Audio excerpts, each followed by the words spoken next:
देखिए जावेद अनवर की कहानी, जिन्होंने वर्दी के साथ वफा करते हुए 5 डाकुओं का मुकाबला किया। अपने सीने पर क्लाशनकोफ का ब्रेस्ट लगने के बावजूद 3 डाकुओं को जहन्नुम वासिल और 2 को गिरफ्तार किया। सीने में ब्रेस्ट लगने से जावेद अनवर का निचला धड़ मफलूज हो गया और 15 साल से अपनी जिंदगी बिस्तर पर गुजार रहे हैं। मेरी कंडीशन इतनी सीरियस थी, डॉक्टरों ने ऑपरेट करने से इनकार कर दिया। उर्दू पॉइंट की वीडियोस देखने के लिए हमारा चैनल सब्सक्राइब कीजिए और बेल के आइकन पर क्लिक कीजिए ताकि आप हमारी तमाम आने वाली वीडियोस से बाखबर रह सकें।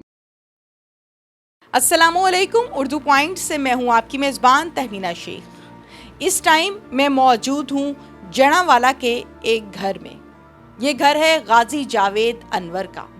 गाजी जावेद अनवर 1999 में पुलिस फोर्स में भर्ती हुए, ईमानदारी के साथ नौकरी की। 2008 में पुलिस मुकाबला हुआ। 15 की कॉल हुई कि डाकुओं ने बैंक को लूट लिया है। 15 की कॉल पर मौके पर पहुंचे और उन डाकुओं के साथ पुलिस मुकाबला हुआ। 5 डाकुओं में से 3 डाकुओं को मार गिराया, जबकि 2 को गिरफ्तार किया गया। गाजी जावेद अनवर को ब्रेस्ट लगा इस पुलिस मुकाबले के दौरान, और इस ब्रेस्ट की वजह से गाजी जावेद अनवर का जो निचला हिस्सा है वो मफलूज हो गया और ये अब सालों से इस तरह से जिंदगी गुजार रहे हैं। डिटेल्स और जिंदगी कैसी गुजर रही है वो हम इनसे जानते हैं।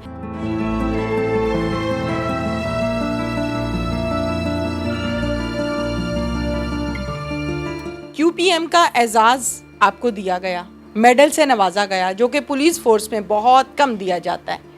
कैसा महसूस होता है? ये मेरे लिए बहुत ही एक बाइस फ़ख्र बात है।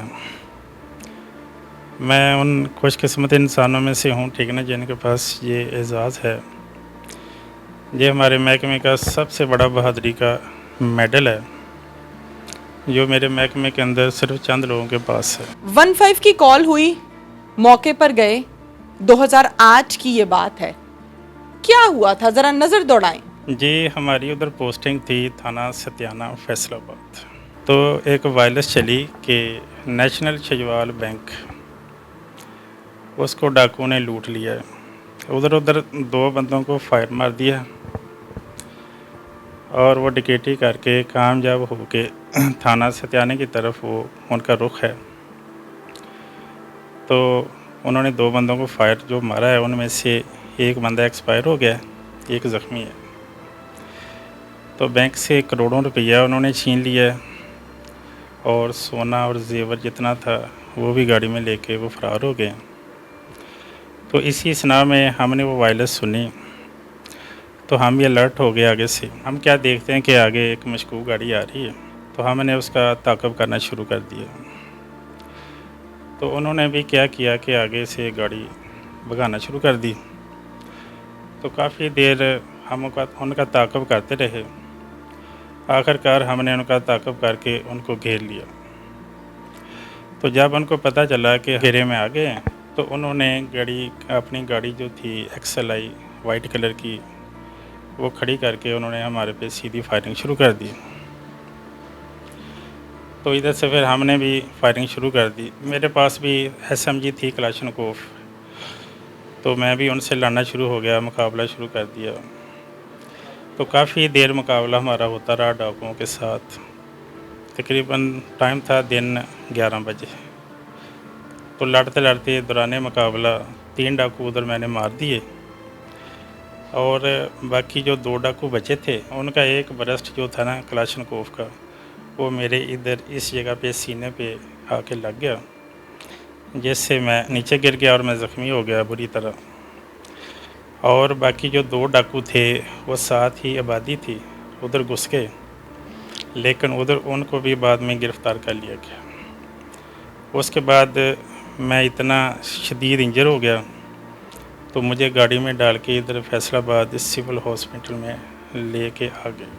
फिर उसके बाद ट्रीटमेंट होता रहा और ज़िंदगी कब से बिस्तर पर और व्हील चेयर पर गुजर रही है। जब मैं सिविल हॉस्पिटल उधर गया तो मेरी कंडीशन इतनी सीरियस थी कि डॉक्टरों ने ऑपरेट करने से इनकार कर दिया। मेरा स्ट्रेचर जो था वो उसको बाहर निकाल दिया, लेकिन उस वक़्त का जो DIG था असलम तरीन नाम था उसका। उसको मैं आज भी दुआ देता हूँ, जिसकी वजह से आज तक मैं ज़िंदा हूँ। उसने बड़ी मेहनत की और उधर पहुँच गया। उधर जाके उसने डॉक्टरों को बोला कि मैं इधर खड़ा हूँ, जिस चीज़ की भी ज़रूरत है, ब्लड की, मेडिसिन की, तो मैं अवेलेबल हूँ हर चीज़ के लिए। तो आप ऐसा करें कि इसका ऑपरेट शुरू करें।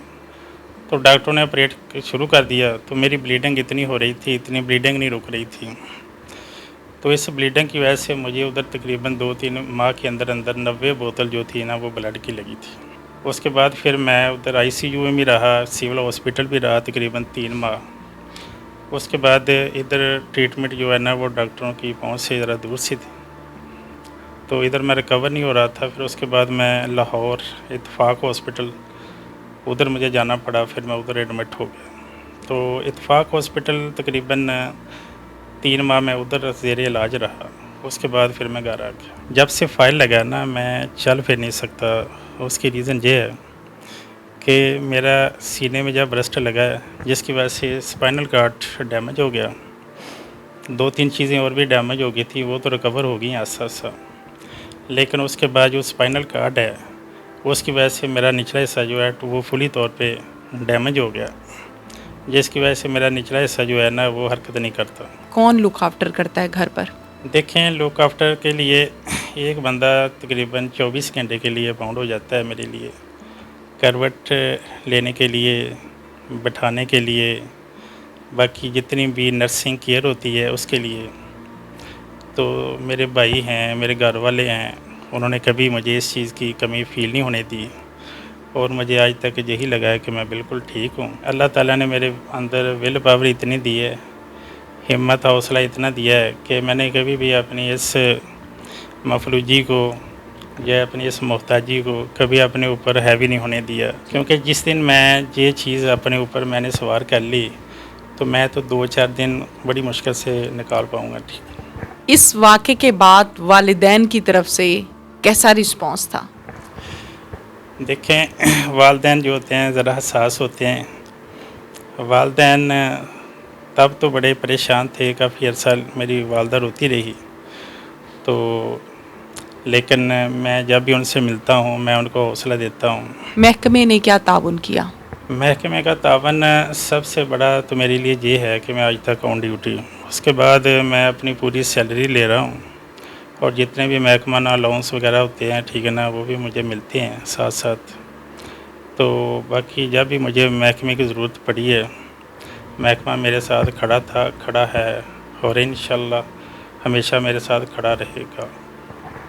आपके नाम से फैसलाबाद में एक चौकी का इफ्तिताह भी किया गया, कब पता चला और कैसा लगा? ये सीपीओ साहब हैं, उमर सईद मलिक साहब। ये एक ऐसे इंसान हैं कि मेरे ख्याल में एक लफ्ज़ है, फरिश्ता सिफ़त इंसान। ये जब से इधर तैनात हुए हैं फैसलाबाद के अंदर, इन्हीं की कावश की वजह से ये सारा सेहरा इनको जाता है। इन्होंने आके ये बहुत ही एक अच्छा इक़दाम किया है, और इतनी बड़ी इज़्ज़त और तकरीम से मुझे नवाजा है कि मेरे पास अल्फाज नहीं है। इंसान फ़ानी है, इंसान दुनिया से चला जाएगा, लेकिन ये जो यादगिरी है, ये जो एक हिस्ट्री बन गई है, ये मुझे हमेशा ज़िंदा रखेगी। इस वाक़े से पहले, चंद दिन पहले आपकी मंगनी हुई, वो क्या कहानी है? ये सान्या हुआ, ये ट्रेजेडी हुई। तो मेरी मंगनी हुई थी, तो मेरे दिन भी शादी के लिए रखे हुए थे। तकरीबन 20-22 दिन मेरी शादी को रह गए थे। घर में शादी की मुकम्मल तैयारियां हो चुकी थी। अपनी शादी के कार्ड भी मैंने छपवा लिए थे, दोस्तों को बांट भी दिए थे। तो उसके बाद ये सान्या हो गया। लेकिन ये अल्लाह की रज़ा है, ये अल्लाह की हिकमत है, और हर अल्लाह की हिकमत के अंदर ही बेहतरी होती है। इसलिए मैंने आज तक भी इस चीज़ का कभी रंज नहीं किया, कभी परेशान नहीं हुआ, कभी डिसहार्ट नहीं हुआ। मेरी विल पावर कभी लूज़ नहीं हुई, कभी मेरा हौसला जो है ना, वो कभी मांद नहीं पड़ा, कभी कम नहीं हुआ। आप जैसे लोग जो हैं वो महकमे का सर जो है वो फ़ख्र से मज़ीद बुलंद करते हैं, एग्ज़ाम्पल हैं आप, क्या मैसेज देना चाहेंगे? मेरा मैसेज यही है पहले तो मेरे महकमे को मैसेज है। हमारे महकमे के अंदर बहुत बहादुर जवान हैं, बड़े बहादुर लोग हैं। मेरा उनको मैसेज ये है कि एक चीज़ तय है, एक चीज़ की तसल्ली है कि मौत का एक दिन, एक टाइम, एक वक़्त मुकर्रर है, तो फिर डर कैसा। तो इसलिए मेरे महकमे के जितने भी जवान हैं वो इस बात का खौफ निकाल दें, कि डर निकाल दें कि हम मुकाबला करेंगे, हम टेररिस्ट को, हम दहशतगर्द को, हम किसी डाकू को हाथ डालेंगे तो हमें गोली ना लग जाए, हमें कोई डैमेज ना कर दे, हमें नुकसान ना हो जाए, हमें कुछ हो ना जाए। हमारे जो बच्चे हैं, ये बच्चे बंदे के हौसले को कमज़ोर ना कर दें। लेकिन ये मौत पे इतना तवक्कल होना चाहिए कि कभी कभी भी इंसान के अंदर जो खौफ नहीं होना चाहिए। सो ये अंदर जो खौफ का बुत है इसको तोड़ दें। बहुत शुक्रिया आपका। Thank you madam. मौत का जब एक दिन मुतय्यन है तो फिर डर कैसा, खौफ कैसा, ये अल्फाज बयान किए गए हैं गाजी जावेद अनवर की जानिब से। इसके साथ ही अपनी मेज़बान तहमीना शेख को इजाज़त दीजिए। अल्लाह हाफिज़।